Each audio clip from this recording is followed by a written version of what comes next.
Je n'aurais jamais imaginé qu'au moment où ma fille gagnerait de l'argent, la première chose qu'elle ferait serait de me rejeter comme un déchet. Mais ce soir-là, alors que la pluie détrempée m'empulait que ses lampes de surveillance aveuglaient mes yeux gonflés, ce n'est pas la tempête qui m'a brisé.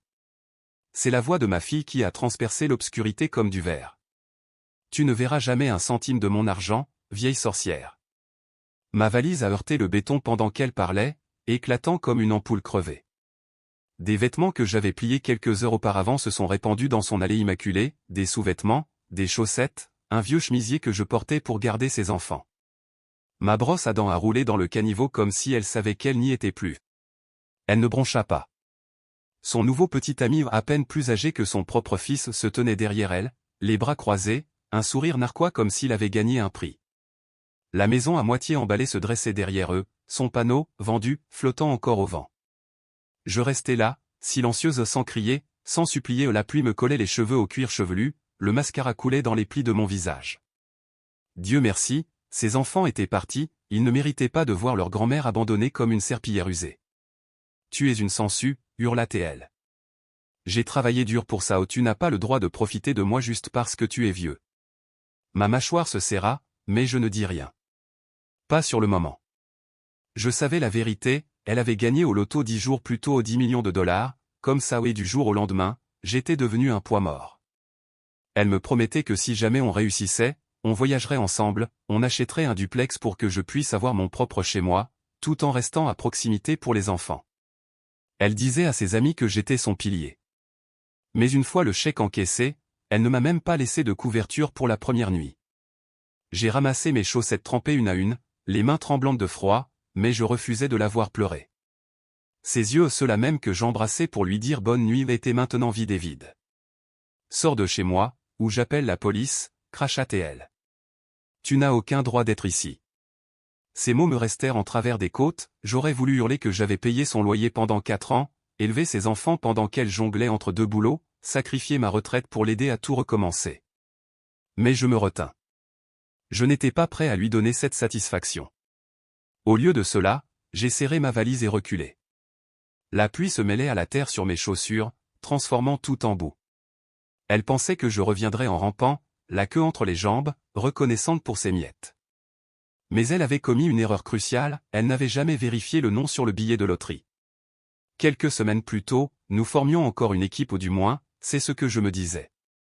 Je me souviens parfaitement de cet après-midi, préparer le dîner, plier le linge des enfants, payer la moitié des factures avec ma modeste pension. Elle était entre 2 emplois, provisoirement, en attendant de trouver sa voie. Je ne posais jamais trop de questions, je faisais simplement tourner la machine pour nous deux. Notre maison à 2 niveaux, avec son carrelage fissuré et sa rampe d'escalier ébréchée, était bruyante et en désordre, mais c'était la nôtre. C'était notre maison. On avait un petit rituel quand la vie nous paraissait trop lourde, on passait à la station-service et on prenait chacun un billet de loterie. Tu imagines, disait-elle, tenant son billet comme un passeport doré, 10 millions, plus de ramen, plus d'appels de l'agence de recouvrement. Je riais et répondais, peut-être que je vais enfin avoir cette balançoire dont je parle sans cesse. Il ne s'agissait pas de gagner, mais de partager l'espoir en billets de 2 dollars. Puis jeudi est arrivé. Nous regardions un reportage local sur une gagnante à la loterie de la station-service où nous allions toujours. « Tu as déjà acheté là-bas » a-t-elle demandé nonchalamment. « Oui » ai-je répondu, me souvenant d'en avoir chopé une avec mes courses lundi. « Pourquoi » Elle a haussé les épaules et ne m'a plus regardé. Le lendemain matin, le billet avait disparu ni dans le tiroir, ni derrière les aimants du réfrigérateur, nulle part. Mon cœur se serra en fouillant chaque placard. Je ne lui ai rien demandé, je refusais de croire qu'elle trahirait notre promesse. Mais les promesses faites dans le confort ne survivent pas toujours à l'occasion. Ce billet n'était pas une blague, c'était le mien. Quelques jours plus tard, elle était dans mon salon, souriant comme une enfant le matin de Noël, brandissant un chèque de 10 millions de dollars. J'ai gagné, tremblait-elle de joie. J'ai vraiment gagné, bon sang. Je n'ai pas crié ni pleuré, je l'ai simplement regardée. Au fond de moi, je savais qu'elle mentait. Elle n'achetait jamais de billets, n'avait jamais d'argent liquide sur elle, détestait faire la queue. Et pourtant, soudain, elle avait les numéros gagnants. Je me suis forcé à sourire. Waouh, c'est incroyable, ai-je murmuré. Elle m'a serré dans ses bras, essoufflé d'excitation. Je vais enfin nous sortir d'ici. On va avoir la vie qu'on mérite. Nous. Mais je savais que ce n'était pas le cas. Notre partenariat avait une date d'expiration et ce moment sous la pluie l'avait officialisé. Je l'ai senti dans la promesse creuse de ses mots, la trahison dans son regard. Et cette fois, j'ai écouté mon instinct. Je ne pouvais m'empêcher de penser qu'elle avait pris mon billet et qu'elle ignorait totalement ce qu'elle avait volé. 3 jours plus tard, elle avait disparu, pas d'au revoir, pas de mots, juste une brosse à dents manquante, un placard à moitié vide et le silence à l'endroit où se trouvait sa voiture. J'aurais supposé qu'elle était partie faire des courses si notre voisin n'avait pas été là. « Salut, monsieur Franck », m'a-t-il appelé depuis notre clôture commune, une cigarette au doigt. J'ai vu un camion de déménagement devant la maison vers 5 heures ce matin. Je pensais que vous alliez partir. Un camion de déménagement? J'ai cligné des yeux. Oui, un camion de déménagement. 2 types chargeaient des cartons, et elle les dirigeait en talons et en peignoir. J'avais l'estomac glacé. Je n'avais même pas entendu le camion. J'étais debout depuis 4 heures, luttant contre une hanche douloureuse et des pensées encore plus graves, mais elle s'était enfuie pendant que j'étais accroupi dans le jardin, à arracher les mauvaises herbes comme un fou. Elle n'était pas partie comme ça, elle s'était enfuie, comme si j'étais un fardeau dont elle pouvait enfin se débarrasser. À l'intérieur, sa tasse avait disparu, celle que je lui avais offerte à la remise des diplômes, sur laquelle était écrit « Les femmes fortes élèvent des filles fortes ». Elle était à côté de la mienne tous les matins, maintenant, il n'y avait plus que moi et l'aimant solitaire sur le réfrigérateur. J'ai appuyé ma paume contre sa surface lisse, fixant l'endroit où se trouvait ce billet. Ce n'était plus une blague. Ce n'était plus qu'un soupçon, elle avait pris mon billet, et maintenant, elle avait disparu. Je l'ai appelée une fois, directement sur la messagerie. Pas de message, pas de supplication. J'avais passé trop d'années à attendre qu'elle me préfère à la commodité. Au lieu de cela, je me suis assise à la table de la cuisine et j'ai fixé la chaise sur laquelle elle s'effondrait toujours après une longue journée, gémissant sur l'injustice de la vie. Ce mot résonnait autour de moi comme une insulte. Je me souvenais de lui avoir tenu la main pendant son accouchement, de lui avoir remboursé ses dettes lorsqu'elle avait perdu son 2e emploi, et même d'avoir annulé un voyage chez une amie mourante pour pouvoir garder ses enfants pendant ses 3 semaines de recherche spirituelle en Arizona. Et maintenant, elle vivait dans un manoir acheté avec le ticket gagnant qu'elle avait volé dans mon frigo. Elle avait appelé ça un miracle, une bénédiction, mais elle avait oublié de retourner le ticket pour vérifier qu'il avait signé. Ce petit acte d'arrogance allait tout bouleverser. Je n'étais pas la femme qui essuyait ses larmes et lui disait que tout irait bien. Non, j'étais la femme qui avait signé ce ticket, et j'en avais assez de me taire. Elle était partie, mais pas invisible du moins pour moi. Je l'ai regardé afficher sa victoire comme un insigne d'honneur, l'affichant sur Facebook et Instagram, et même taguant les chaînes d'information locales. De mère célibataire fauchée à « millionnaire queen », proclamait-elle sous une photo d'elle sur les marches de marbre de sa nouvelle maison, un verre à la main, les jambes croisées, comme si elle était à sa place. Son sourire était trop large, je savais que ce n'était pas de la joie, mais de l'exultation. Et les gens avec qui elle célébrait ses cousins qu'elle n'avait pas appelés depuis 5 ans, ses anciens camarades de lycée qui lui chuchotaient des choses dans son dos, soudain, ils étaient tous redevenus sa famille. Moi? J'avais complètement disparu de son récit. Pas de « merci, maman », pas de « on a réussi ensemble », pas même une photo de la maison où je l'avais élevée, où je l'avais aidée avec ses enfants, où j'avais rangé ses bêtises, où je l'avais soutenue quand elle s'effondrait. Elle m'avait effacé comme une ride dans sa nouvelle vie parfaite. Je n'ai pas crié. Je n'ai pas commenté. Je n'ai rien posté. J'ai juste regardé, car dans son arrogance, elle avait oublié une chose, j'étais toujours sa mère, et les mères le remarquent. Je l'ai vu passer de « chercheuse d'emploi » à « investisseur privé », l'avoir vu taguer un agent immobilier de luxe sous la rubrique « Un nouveau départ », et m'être émerveillé du tintement des flûtes de champagne sur les toits des bars pendant que ses fils couraient sans surveillance. La vue de mes petits-fils dans ce chaos m'a glacé le sang. Elle avait troqué la structure contre le spectacle et m'avait remplacé par une nounou incapable d'écrire correctement leur nom dans les légendes. Mais le pire, ce n'était pas ce qu'elle exhibait, c'était ce qu'elle arrêtait de montrer. D'abord une photo des garçons par semaine, puis plus aucune. Je savais ce que ça signifiait, elle était occupée, distraite, égocentrique, poursuivant une vie qu'elle n'avait jamais construite, parce qu'elle n'avait pas gagné cet argent. Elle l'avait volé. Je ne l'ai pas affronté au pas encore. Il me fallait plus que de la colère, il me fallait des preuves. J'ai ouvert un tiroir que je n'avais pas touché depuis des années et j'en ai sorti mon vieux dossier, reçu, liste de courses et la photo floue mais lisible de ce ticket, celle que j'avais prise pour le plaisir le jour de l'achat. Je l'ai imprimée et glissée dans la poche de mon manteau, car elle m'avait peut-être quitté, mais j'allais retrouver la vérité et cette fois, ce ne serait pas moi qui serais effacé. Je suis allé à la même station-service où j'achetais du lait et payais mes factures depuis 15 ans. Derrière le comptoir, Ben me connaissait par mon nom. Mademoiselle Evelyne, m'a-t-il salué. Ça fait longtemps qu'on ne s'est pas vu. Je me suis forcé à sourire. Ben, tu te souviens du billet de loterie que j'ai acheté lundi dernier? Celui dont j'ai plaisanté, disant qu'il pourrait changer ma vie. Il a ri. Oui, tu avais dit que tu t'achèterais une maison en bord de mer et que tu laisserais ta fille faire la vaisselle. Je n'ai pas ri. Je me suis penché en avant, baissant la voix. Ce billet a disparu. Quelqu'un d'autre prétend l'avoir acheté. Son visage s'est assombri. Tu parles du ticket gagnant que tu as signé? J'ai signé le dos, comme je le fais toujours. Il hésita, puis hocha la tête. Je peux regarder les images de sécurité. 10 minutes plus tard, il me conduisit devant un écran granuleux. J'étais là, mon manteau, mon sac, mes racines grises dépassant sous un bonnet tricoté tendant de l'argent et scrutant ce petit bout de papier. Puis je sortis un stylo de mon sac et écrivis mon nom au dos. Ben, je peux enregistrer ça. Il marqua une pause, puis dit, vas-y, j'appuyai sur « Enregistrer », pas de mots, juste une preuve.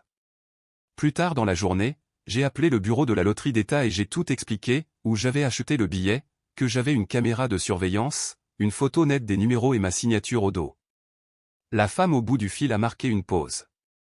J'ai besoin que vous m'envoyiez tout ce que vous avez.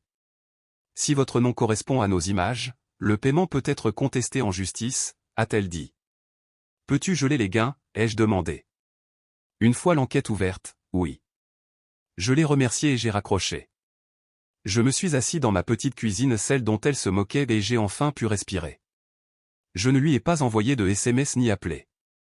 Je l'ai laissé siroter du champagne dans son luxueux appartement de location. Pendant qu'elle s'offrait du Versace et coupait les ponts, j'ai laissé les faits faire ce que des années d'amour n'auraient jamais pu faire, la tenir responsable. Et le meilleur dans tout ça? Elle n'avait aucune idée de ce qui l'attendait, pas encore. Mais quand l'argent cessa d'affluer, que les acclamations s'apaisèrent et que le silence s'installa, elle leva les yeux et réalisa que la femme qu'elle appelait une sangsue était celle qui tenait la plume depuis le début. La première chose qu'elle a faite avec son « nouvel » argent a été d'acheter des abonnés, pas littéralement, mais c'était la même chose. Du jour au lendemain, son profil s'est transformé en un showroom de sacs de créateurs et de brunch au bord de la piscine, vantant une virée shopping à 10 000 $ comme si c'était de la monnaie de poche. Puis, la situation a empiré, elle a commencé à parler de moi, subtilement au début un article sur l'élimination des personnes toxiques. Puis une photo d'elle trinquant avec de vieux amis est apparue avec la légende « Enfin libéré des sangsues, entourez-vous de gagnants, pas de mendiants ». Je l'ai regardé 2 fois avant d'oser faire défiler les commentaires, émojis rire, émojis applaudissements. Une amie, Tasha, a écrit « On a toujours su qu'elle était morte ». Une autre a ajouté « Bon débarras de cette vieille profiteuse. Vis ta vie, ma fille ». Mon visage me brûlait et mon estomac se tordait. Il ne me connaissait pas. Il ne connaissait pas la femme qui sautait des repas pour que sa fille puisse en reprendre, celle qui avait co-signé un bail alors que son crédit était au plus bas, celle qui tenait la main de sa petite fille malgré la fièvre et nettoyait le vomi sur le tapis pendant que sa mère sortait en boîte pour se changer les idées. Je n'ai pas répondu. Au lieu de cela, j'ai fait des captures d'écran de chaque commentaire, de chaque publication, de chaque étiquette cruelle, et je les ai toutes imprimées. Pendant qu'elle courait après l'influence en ligne, j'étais assis à l'autre bout de la ville avec une avocate nommée Dana, recommandée par un voisin retraité qui avait vécu une situation similaire. Dana portait des lunettes, parlait avec précision et ne m'a jamais demandé si j'étais sûr. Elle a lu mes documents, la photo signée, les captures d'écran de surveillance, mes reçus. Quand elle a eu fini, elle m'a regardé droit dans les yeux et m'a dit « Ce n'est pas juste une fraude. C'est un vol, et vous avez un dossier. » J'ai hoché la tête. Je ne veux pas me venger, ai-je murmuré. Tu veux ce qui te revient de droit. Cet après-midi-là, nous avons tout soumis. À la fin de la semaine, le bureau de la loterie confirmait que l'enquête était en cours, mon gain gelé, l'annonce publique retardée. Pourtant, je n'ai rien dit à ma fille. À quoi bon avertir quelqu'un qui brûle déjà les ponts? Quel publie plus fort, se moque plus fort. Chaque légende autoglorifiante, les vraies reines ne demandent pas la permission, ne faisait que la démasquer davantage. Elle appelait des parents éloignés, leur faisant miroiter voyages et cadeaux. Des inconnus qui ne s'étaient jamais souvenus de son anniversaire l'inondaient maintenant de commentaires élogieux à mon égard. Je me suis assis une fois de plus dans le bureau de Dana, signant une déclaration officielle détaillant la date, le lieu et les circonstances de l'achat de mon billet. Tandis qu'elle affichait son « indépendance » en vidéo, je lui ai discrètement transmis des relevés bancaires prouvant mon identité avant qu'elle ne reparte avec mon avenir dans son portefeuille. Le silence est devenu ma meilleure arme. Le bruit de ma fille trahissait son ego, son impulsivité, son mépris total pour quiconque sauf elle-même. Elle ne voyait plus qui la regardait. Tard dans la soirée, Dana m'a appelé. « La commission de loterie a pris acte de votre réclamation », a-t-elle dit. Tous les comptes liés au billet gagnant sont gelés indéfiniment. J'étais assis dans ma cuisine, une tasse de thé me réchauffant les mains, écoutant ces mots comme s'ils étaient de la musique. « Dois-je l'informer » ai-je demandé. Dana gloussa. « Non. Les banques s'en chargeront pour toi. » 2 jours plus tard, ces réseaux sociaux étaient devenus complètement silencieux. Plus de publications, plus d'articles, plus de salles de réception ni de champagne, juste le silence. Je n'ai pas souri ni applaudi. Ce n'était pas de la vengeance, c'était une dignité retrouvée. Je l'avais aimée au-delà de toute raison, je m'étais sacrifié au-delà de toute mesure, et elle m'avait rendu l'appareil par l'exil et les moqueries. Maintenant, elle allait recevoir exactement ce qu'elle m'avait donné, rien.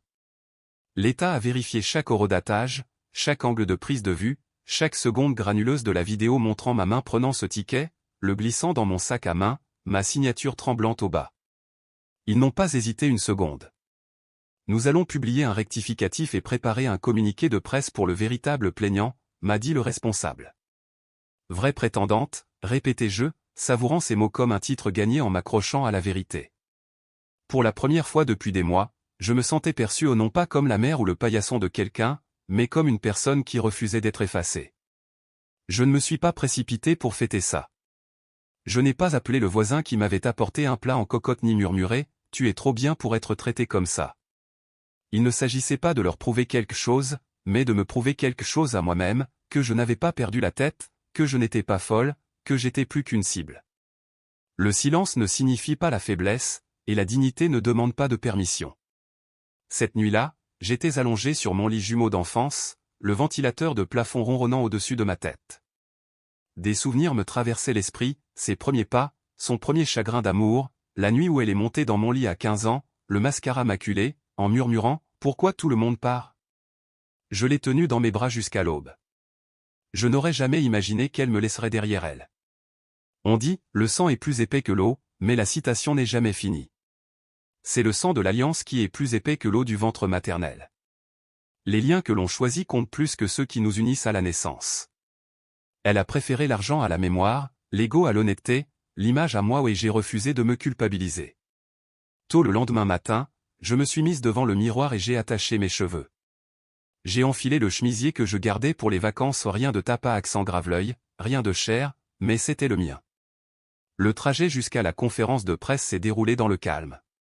Dana était assise à côté de moi, sa mallette sur les genoux, le regard calme. Elle ne m'a pas demandé si j'étais prêt, elle le savait.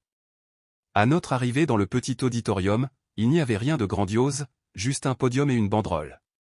Une salle remplie de journalistes locaux grouillés de questions.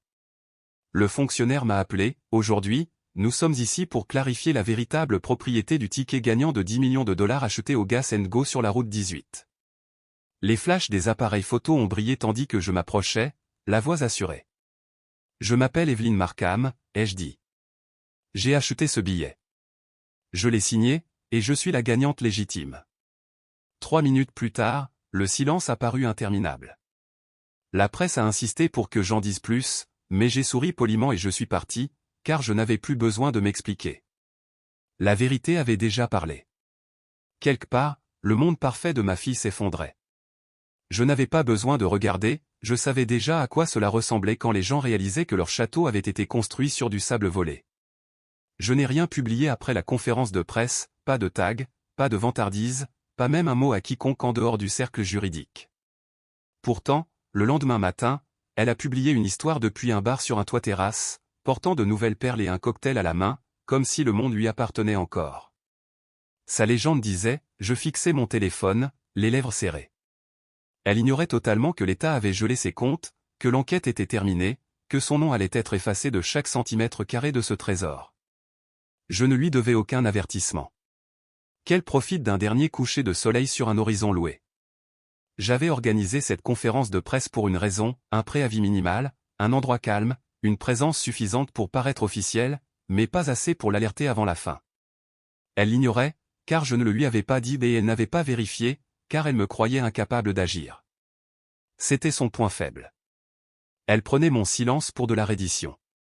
Elle oubliait qu'il avait élevé, la femme qui assistait aux réunions scolaires avec une colonne vertébrale d'acier, la femme qui faisait des heures supplémentaires pour payer son appareil dentaire et cousait ensuite sa robe de bal avec du tissu soldé, la femme qui veillait toute la nuit pour la soutenir lors des ruptures, des crises d'angoisse et des larmes postpartum. J'avais été sa colonne vertébrale, jusqu'à ce qu'elle me la fasse craquer. Alors maintenant, j'étais seul, ni plus faible, ni moins fort, mais plus clair. Je n'avais pas besoin que le monde sache ce qu'elle avait fait, j'avais seulement besoin que la loi le sache. Et elle l'a fait. Dana m'a envoyé des documents mis à jour cet après-midi-là, prouvant que l'État m'avait transféré tous les droits de Victoire, que le paiement serait réémis à mon nom, que ma fille n'avait plus droit à un centime. Assis à la table de la cuisine, un journal à la main, je respirais. Elle n'avait toujours pas appelé. Elle ne l'avait toujours pas remarqué et une partie de moi ne voulait pas qu'elle le remarque. Plus elle resterait dans le noir, plus sa chute serait brutale. Les gens comme elle ne voient la vérité que lorsqu'il est trop tard jusqu'à ce que les lumières s'éteignent, que les applications bancaires se bloquent, que les amis cessent de répondre et que les gens pour lesquels elle a dépensé 10 millions à essayer d'impressionner lui tournent le dos sans un regard. C'était imminent. Et quand cela arriverait, je n'élèverais pas la voix. Je ne claquerais aucune porte. Je la regarderais simplement dans les yeux et ferais ce à quoi elle ne s'attendait pas, m'éloigner. L'horloge murale de ma cuisine indiquait plus de minuit 18, puis mon téléphone s'est mis à vibrer, bourdonnant comme une nuée de frelons en colère. Chaque vibration faisait trembler le chêne usé en dessous, rappel incessant que le monde réclamait mon attention. J'ignorais chaque appel, chaque sonnerie, chaque pulsation insistante. Mon cœur savait qui il attendait et ce n'étaient ni les voisins, ni les chaînes d'information, ni les voix curieuses avides de ragots. Je restais immobile, les mains jointes sur mes genoux, le poids des années pesant sur ma poitrine comme une pierre polie par le courant incessant d'une rivière. À 13h43, je décrochai enfin. L'écran s'illumina et son nom s'alluma à un nom qui, autrefois, me semblait familier, mais qui avait maintenant un goût amer, comme du café trop longtemps sur le feu. J'ai répondu. Elle ne s'est pas embêtée avec des politesses, pas de « bonjour », pas de « ça va ». Sa voix s'est déchiquetée, rauque et saccadée, un cri chargé du poids d'une vie qui se défait en temps réel. « Tu m'as volé ma vie », hurla-t-elle, la panique pulvérisant ses mots, le genre de panique qui éclate lorsque le masque soigneusement confectionné fond sous l'éclat de la vérité. Je restai silencieux, laissant la tempête faire rage. Je l'imaginais faire les 100 pas, ses ongles manucurés s'enfonçant dans ses paumes tandis que son monde s'effondrait sous la lumière crue d'une scène publique. Après un long moment, j'ai pris la parole. Ma voix était posée et basse, une lame aiguisée par des années à ravaler ma propre douleur. Tu pourrais commencer, ai-je dit, par dire merci. La ligne était si silencieuse que je pouvais l'entendre halter ou une inspiration brusque et surprise.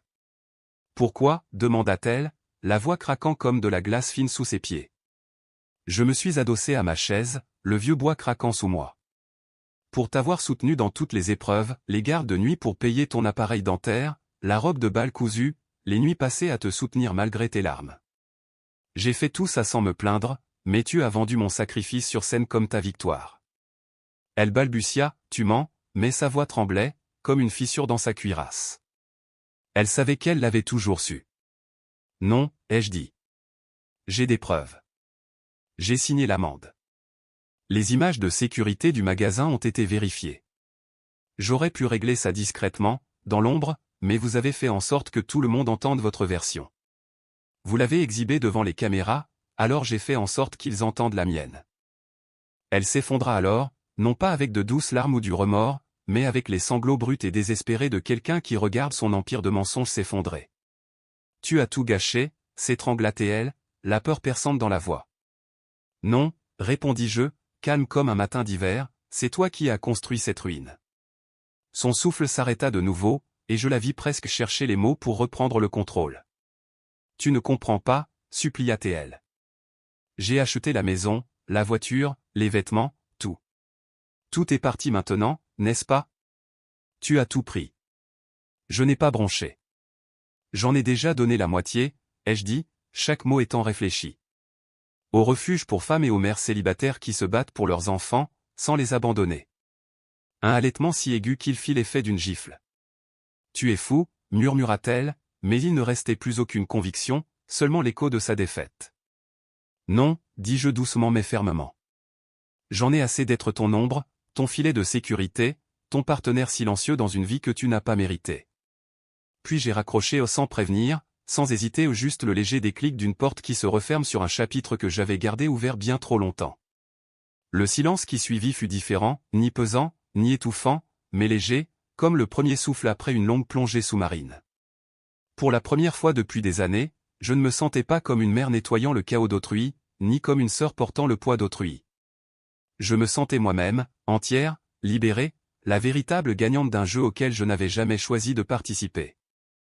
Mais alors que je posais le téléphone, une lueur de quelque chose s'est éveillée dans ma poitrine, pas de culpabilité, pas de regret, mais une question, que se passe-t-il ensuite lorsque vous avez brûlé le pont que vous avez passé votre vie à construire? J'ai jeté un coup d'œil à l'horloge. Le jour était encore jeune et le monde extérieur attendait ce que j'allais faire de ma victoire.